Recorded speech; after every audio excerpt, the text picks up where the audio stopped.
Hello mga kajaming, may puntay sa tanan.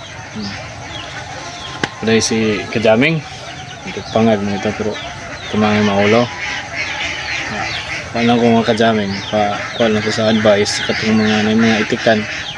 Normal lang ba ning bubaba ang itlog sa ato ang mga itik? Sa kuha nga sobra gatos ang gune medyo ni ang nangitlog lumay lang si street na karon bali 3 days na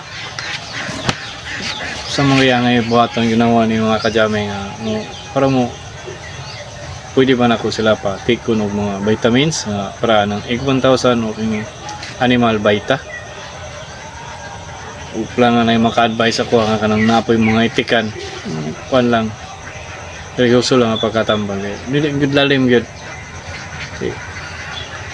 tapos ko ang ako'y trabaho focus na lang ba di ko ang itik karon baba man hope lang maka advice mo sa kuha hope nga lang salamat.